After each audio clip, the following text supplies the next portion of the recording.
표창원의 뉴스 하이킥 3부, 경제를 쏙쏙들이 파헤치는 코너죠. 경제 프로파일링 세 분과 함께합니다.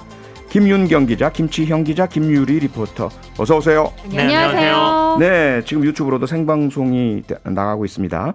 유튜브 댓글도 저희가 실시간으로 다 확인을 하고 있으니까요.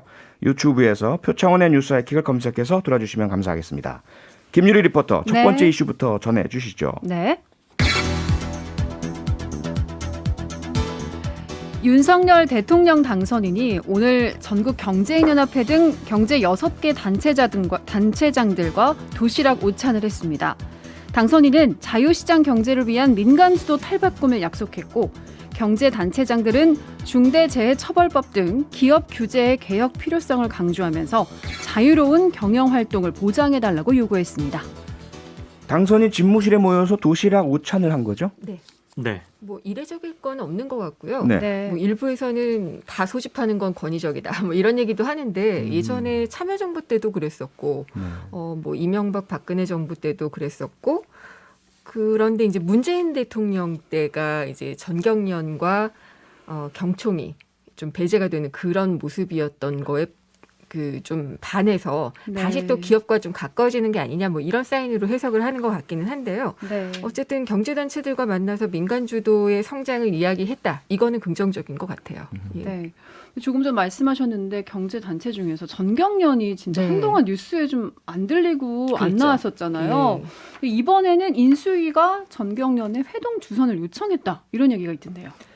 이것 때문에 조금 논란 아닌 논란이 좀 있는데요. 그러니까 이제 전경련이 문재인 정권에 있으면서, 현 정부에 있으면서 조금 약간 경제단체들하고의 뭐 이런 회담이나 이런 모임에서 배제됐던 이유는 박근혜 정부 시절 때 이른바 국정농단이라고 하는데 주역들이 이 전경련에 있었거든요. 그래서 결국에는 전경련에 대한 비난 여론이 굉장히 많았고요. 그리고 전경련은 어떻게 보면 재벌 기업들의 그 이익 단체로서의 역할을 해오던 거였기 때문에 법정 단체인 그 대한상의를 중심으로 하는 게 맞다. 그래서 기업을 멀리한 게 아니라 기업의 창구는 법정 단체인 대한상의로 일원화하겠다라는 정부의 입장이 있어서 전경련이 좀 배제가 됐었죠. 그리고 전경련의 주요 대기업들이 전경련을 탈퇴하면서 사실상 회비로 이 이익 단체들은 다 운영이 되는데 전경련의 위상 자체도 크게 흔들렸던 상황이었습니다. 근데 이번에 특이하게도 그 당선인이 전경련 쪽에 이제 요청을 해서 전경련이 중간 다리를 하면서 다른 경제단체들에게 이 회동과 관련된 부분을 주선을 했다라는 점이 언론에서 좀 주목을 받았던 겁니다. 사실 그동안 뭐 윤석열 당선인 시장 중심, 민간 주도 여러 번 언급하지 않았습니까? 그러다 보니까 재계 대표들, 단체들 상당한 기대를 갖고 있겠네요. 근데 좀 많이 쏠려 있는 발언들이었던 것 같아요. 아무래도 이제 기업을 하시는 입장에서 이야기들을 많이 하다 보니까 노동자 차원에서의 이야기보다는 이제 자본가로서의 이야기가 상당히 많았는데, 일단 유연하게 하자라는 것. 그러니까 고용 시장도 유연하게 하고, 그 다음에 노동 시간도 유연하게 하자. 이게 그 새 정부의 또 기치 중에 하나잖아요. 여기에 대한 이야기들이 조금 나왔고요. 그러니까 노동 개혁이 필요하다라고 얘기를 했는데, 글쎄 뭘 위한 노동 개혁인지는 조금 생각을 해봐야겠지만, 그 노동 관련 법규가 너무 지금 묶여 있어서 기업들의 생산성을 저하시키고 있다, 이렇게 이야기를 했는데, 사실 뭐 노동이 좀 존중받는 그런 발언은 없었던 것 같고요. 그다음에 이제 근로시간 이야기, 그리고 이제 중대재해처벌법 이야기가 나왔어요. 너무 기업 벌주기식이고 징벌적이다라고 이야기를 하면서 좀 현실적으로 손을 봐야 된다라고 얘기를 했는데, 어떤 것이 현실적인지는 기준이 서로 다르지 않을까라는 생각이 좀 들고요. 특히 이제 윤석열 당선인이 이야기를 할 때 그 처벌 대상도 법적으로 모호하다 그랬는데, 사실 모호하지 않아요. 실질적으로 경영을 하고 있는 사람이 경영 책임자로서 책임을 지게 되어 있거든요. 그래서 어렵게 또 이제 마련된 중대재해처벌법인데 이것을 뭐 폐지나 뭐 이런 것들을 이야기를 하는 거는 조금 안타까운 부분이었어요. 이 경제단체의 성격이 확실히 좀 드러났던 것 같습니다. 그러니까 아까 앞서 말씀드린 것처럼 전경련하고 경총 쪽은 아무래도 기업 입장과 관련된, 노동과 관련된 거, 그리고 중대재해처벌법 이것과 관련돼서 보안 수정을 강하게 요구하는 목소리가 좀 있었고요. 네. 무역협회나 또는 대한상공회의소 같은 경우에는 또 다른 얘기를 했거든요. 그러니까 지금 현재 주변 상황이 매우 어려우니까 정부 주도로 해서 물류라든지 이런 글로벌 물동량의 문제 이런 것들을 좀 해결하는 것, 그리고 원자재를 우리가 잘 가져오지 못하면 또 기업들을 그리고 경제에 큰 영향이 있으니까 원자재 가격 많이 오르는데 정부가 주도적인 역할을 좀 해달라 이런 요구도 있었거든요. 그러니까 네. 기업들로서 충분히 할 수 있는 얘기는 했는데 이걸 이제 어떤 단체가 어떻게 했느냐, 그리고 이게 실제로 받아들여지느냐의 문제, 그다음에 노동계 쪽의 목소리는 아직 안 들었기 때문에 그런 문제들도 같이 나오고 있는 것 같습니다. 네. 또 이번 회동 앞두고 이 경제 단체들끼리 주도권 다툼 기류가 있었다 이런 얘기도 들리고 있는데 이거는 왜 그런 건가요? 아까 언뜻 이야기를 하신 것 같은데 이제 전경련을 통해서 이 모임을 주선해달라라는 이야기를 했다라고 하는데 이게 좀 논란이 되니까 나중에 청와대 측에서도 그러니까 인수위 쪽에서도 그렇고 그렇지 않았다라고 부인을 하기는 했어요. 네. 근데 이제 전경련이 국정농단의 어떤 그 주체 중에 하나였는데 이렇게 다시 또 부활하는 것 자체에 대한 반감도 또 있었고 그동안에 이제 대한상공회의소로 많이 넘어가 있었던 어떤 주도권 아닌 주도권 이런 것들을 좀 신경전을 벌이는 듯한 모습이 좀 연출이 됐다라고 하는데요. 네. 근데 뭐 5단체가 5단체 각각의 색깔에 맞는 거지 누가 주도하고 이러는 건 없잖아요. 근데 그런 것들에 대해서 논란이 있는 것 자체가 권위주의적 시대의 어떤 회귀가 아니냐 이런 생각이 좀 들고요. 그런데 네. 뭐 그 점은 있는 것 같습니다. 그러니까 아까 말씀드린 것처럼 이미 정경련에서 국내 주요 기업들이 다 탈퇴한 상황이잖아요. 네. 네. 그리고 이미 법정단체인 상공회의소가 있는 상황에서 굳이 다시 정경련에게 인수위가 주도해서 이걸 해달라고 요청하는 것 자체는 모양새는 좀 이상하다고 보입니다. 그러니까 네. 물론 우리나라를 이끄는 대기업들 중심으로 해서 뭔가 얘기를 진행하고 싶다라고 할 수는 있는데 이미 다 탈퇴해서 없거든요. 네. 그럼에도 불구하고 정경련 쪽에다 연락을 했다는 거는 약간의 상징성이 있다라는 것 때문에 아마도 논란이 더 됐던 것 같습니다. 네. 네. 두 분 말씀이 일단 뭐 재계 대표자들과의 만남이니까 자본 재계 쪽 경영자 쪽으로 좀 치우친 면이 있을 것이다라는 말씀 주셨는데 그렇다면 그동안 사실 윤석열 당선인이 뭐 주 52시간 제도를 뭐 손본다든지 최저임금에 대한 어떤 이야기도 많이 했고요. 없애냐 뭐 폐지냐 아니냐. 노동단체하고도 좀 만나나요? 예. 민주노총이 요청은 했어요. 네. 제안을 했습니다. 마침 오늘 이제 이야기를 했는데 네. 양경수 위원장이 한국 사회의 극단적인 불평등은 이게 성장 중심의 경제 정책을 시장에 내맡긴 결과다. 이렇게 이야기를 하면서 네. 뭐 규제 완화, 뭐 민영화 이런 것들을 이야기를 하고 있는데 그것 때문에 노동자들의 권익이 많이 손상된 부분이 있다라고 얘기를 하면서 네. 만나자라고 제안을 했는데 거기에 대한 답변은 아직 없습니다. 아하, 네. 네. 경제가 경영인만으로 돌아가는 건 아닐 텐데요. 네, 노동이라는 가장 중요한 요소도 네. 분명히 있는데 잘 균형을 잡았으면 좋겠습니다. 김유리 리포터 다음 이슈로 넘어가 볼까요? 네. 광고를 듣고 와서 제가 전해드릴까요? 아, 네. 광고 듣고 바로 돌아오겠습니다. 네, 경제 프로파일링 계속 이어가겠습니다. 김유리 리포터 다음 네. 이슈 소개해 주시죠. 네. 올해 재산세와 1주택자의 종합부동산세가 작년과 같거나 감소할 전망입니다. 정부가 오는 수요일 부동산 관련 세금 부담을 줄이는 방안을 발표할 예정인데 새 정부에서 완화폭이 확대될 가능성이 크다는 예측도 나오고 있습니다. 정부에서 재산세와 종부세 감세안 곧 발표한다고요. 네, 지금 23일이죠. 네. 뭐 내일 모레가 되나요? 그러니까 재산세와 또 1세대 1주택자에 대한 종합부동산세 부담을 줄이는 방안을 이제 발표할 예정인데요. 네. 일단 국토교통부가 이날 공시가격 상승률을 발표하는 날입니다. 거기에 맞춰서 이제 기재부하고 행정안전부가 보유세 부담 완화 방안을 내놓을 계획이라고 하는데 유의하시면서 들어야지 될 거는 이게 전체에 해당되는 게 아니라 1가구 1주택 그리고 서민 고가 주택은 포함이 되지 않을 것으로 지금 얘기가 되고 있다는 겁니다. 네. 그래서 지금 얘기가 되는 거로는 일단 어느 쪽이든 올해 상승분은 좀 반영하지 않는 쪽으로 얘기를 하고 있는 것 같아요. 공시가격 기준을 올해가 아닌 지난해치로. 그러니까 네. 올해 이제 많이 뛸 것 같으니까 그걸 반영하지 않는 걸로 하거나 아니면 공시가격 기준은 올해치로 하되 이제 공정 시장가액 비율 혹은 뭐 세부담 그 상한 이런 네. 것들을 좀 조정하는 방안을 준비를 하고 있다고 합니다. 네.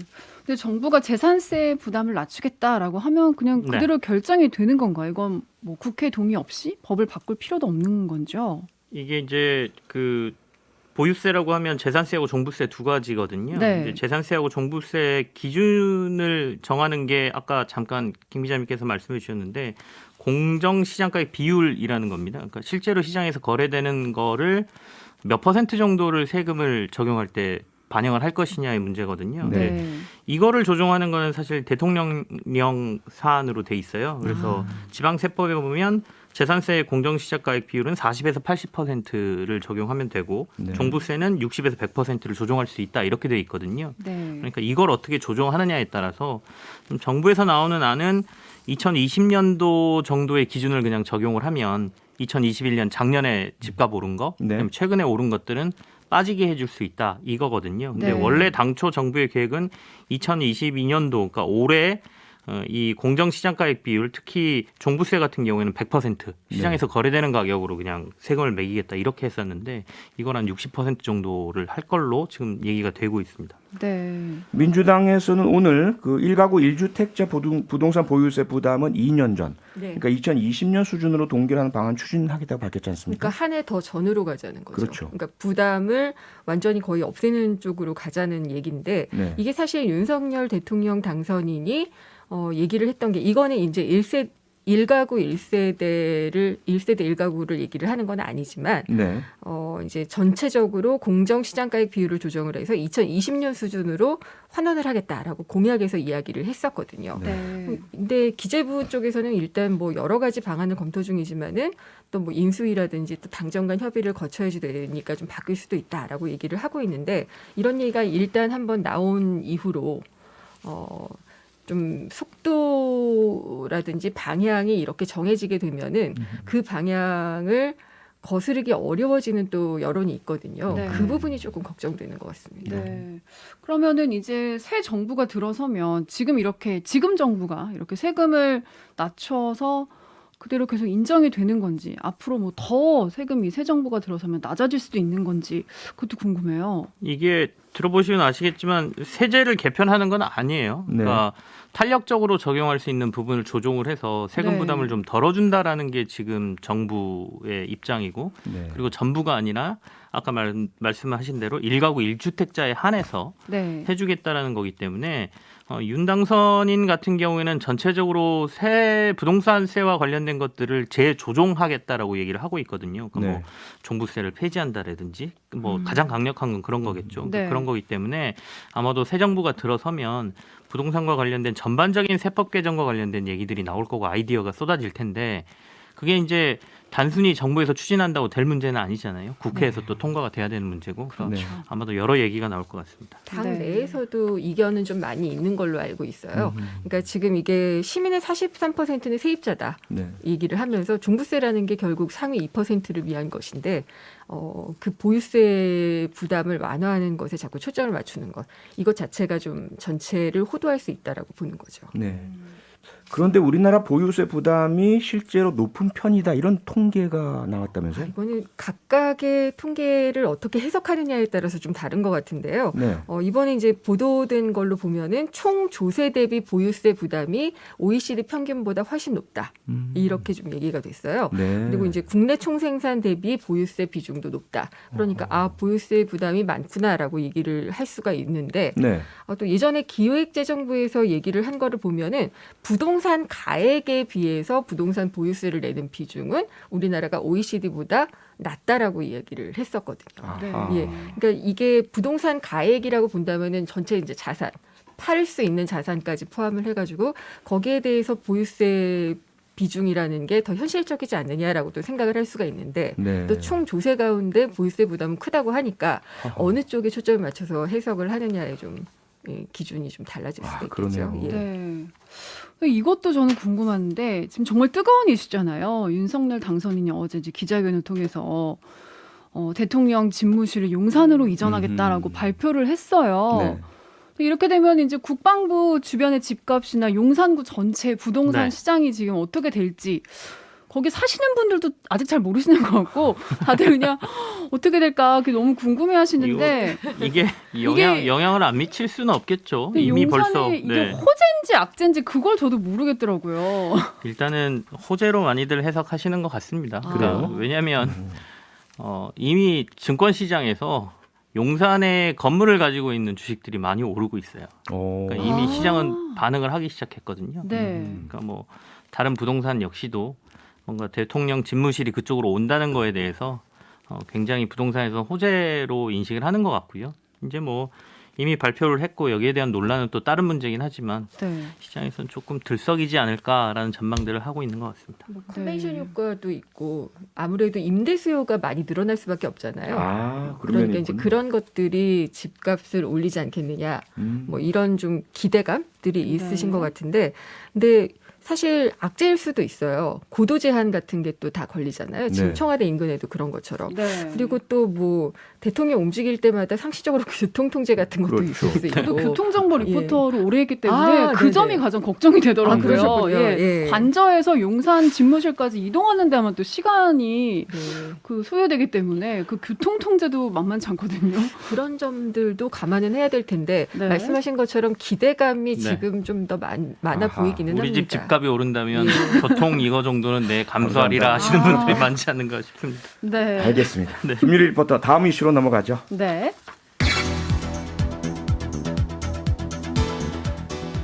대기업들이 중고차 매매업 시장에 진출할 수 있게 됐습니다. 현대자동차가 이미 구체적인 사업 계획을 발표한 상황에서 쌍용 자동차 등 다른 업체들도 참여 의사를 밝히고 나서 중고차 시장에 대형 지각 변동이 예상되고 있습니다. 그러게요. 이 중고차 시장에 대기업들이 들어온다.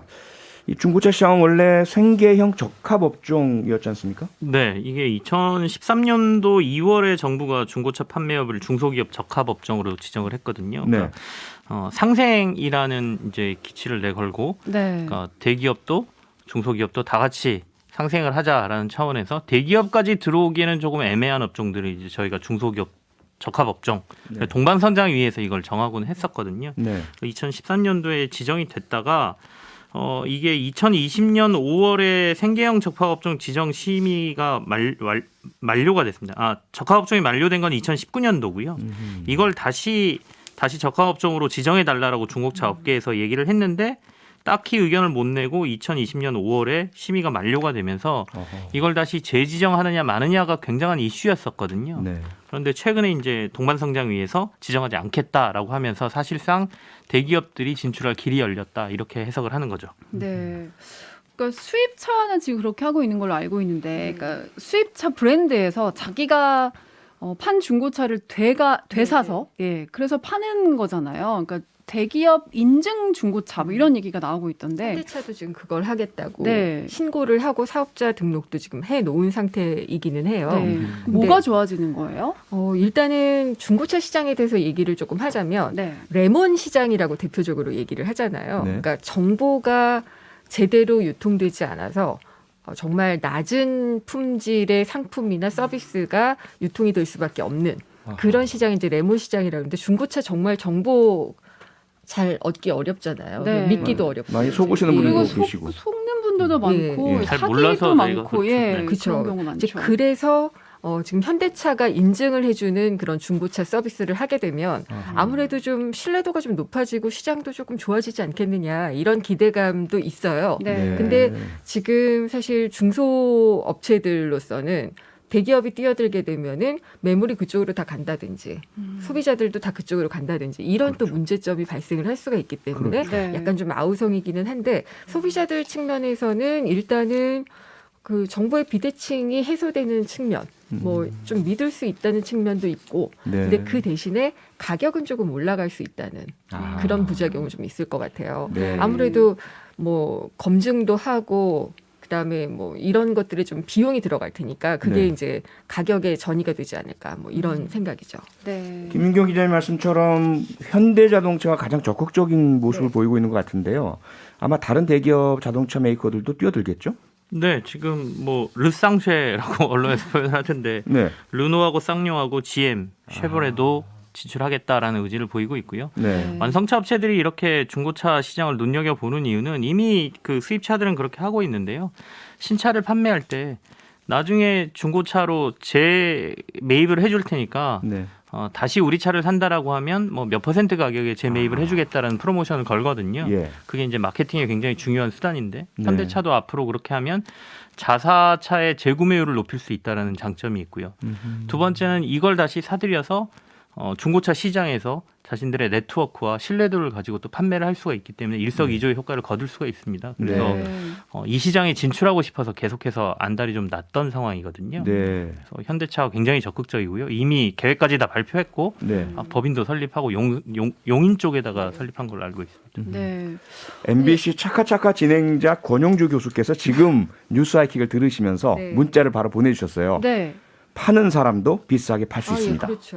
그 예, 제가 아무래도 지금 얘기를 듣다 보니까 작년에 네. 제 자동차 10년 된 거지만 그래도 잘 굴러가는 걸 팔았거든요. 150만 원에. 네. 갑자기 그게 너무 생각이 나면서 아하. 역시 정보가 이렇게 중요한데 제가 왜 이 프로그램을 이제 만났나 좀 아쉬운 10년 생각이. 된 거라 잘 받으신 거 아닌가 모르겠습니다. 근데 현대차가 아까 얘기하셨지만 마케팅에 적극적으로 이제 이용을 하게 되잖아요. 네. 그 고객 데이터를 이용하는 거는 너무 좀 독점이 아니냐라는 생각을 할 수는 있어요. 네. 그런 부분이 그러니까 있군요. 당연히 그렇게 하겠죠. 예, 예. 당연히 우리 그러겠죠. 차 타던 거 가지고 오면은 새 차 살 때 할인해주겠다라고 할 텐데 그때 고객 정보, 네. 그다음에 이제 뭐 중고차를 매물로 팔 때 어떤 그 정보 이런 것들을 다 독점하게 되니까 아하. 정보 독점의 문제가 아무래도 좀 생기지 않을까. 이게 약간 레몬 시장이라고 잠깐 말씀해 네. 주셨는데 네. 레몬이라고 표현하는 이유가 보기에는 정말 맛있어 보이는데 막상 한 입 베어물면 굉장히 신맛에 시죠. 사람 예. 치를 떨잖아요. 네.